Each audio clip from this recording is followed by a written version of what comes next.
Hello everyone, আজকে আমি আবারও চলে এসেছি নতুন একটি মিনি ব্লগ নিয়ে। ডেটটা ছিল 27 নভেম্বর।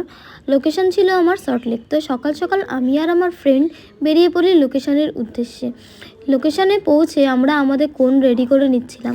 আজকে আমাদের এখানে 50 থেকে 60 জনের মতো গেস্ট মেহেন্দির অর্ডার ছিল। ততক্ষণে যেহেতু কোনো গেস্ট এসে পৌঁছায়নি, তাই আমাদেরকে বলা হলো ব্রেকফাস্টে চলে যেতে। আর আমরাও যেহেতু লোকেশনের উদ্দেশ্যে বাড়ি থেকে তাড়াতাড়ি বেরিয়েছিলাম, তাই আর ব্রেকফাস্ট করে বেরোনো হয়নি। তাই আমরা এখানে ব্রেকফাস্ট করতে চলে এসেছিলাম। ব্রেকফাস্টে সব সাউথ ইন্ডিয়ান আইটেম ছিল, যেমন মেন্দুবড়া, ইডলি, ধোসা। সেখান থেকে আমি ধোসা নিয়েছিলাম। ব্রেকফাস্ট করে আমরা ভেন্যুতে চলে আসি। ভেন্যুতে এসে দেখি ততক্ষণেও কেউ এসে পৌঁছায়নি। তারপর একটা দুটো করে ক্লায়েন্ট আসা স্টার্ট হলো, তাই আমরা এখানে কাজ স্টার্ট করে দিয়েছিলাম। বেশ কয়েকজনকে গেস্ট মেহেন্দি করার পর আমাদেরকে একটু চা দিয়ে গেল। তারপর চা ব্রেক নিয়ে আমরা আবার কাজ স্টার্ট করলাম। তারপর কিছু গেস্ট মেহেন্দি ফিনিশ করে আমরা লাঞ্চে চলে গেলাম।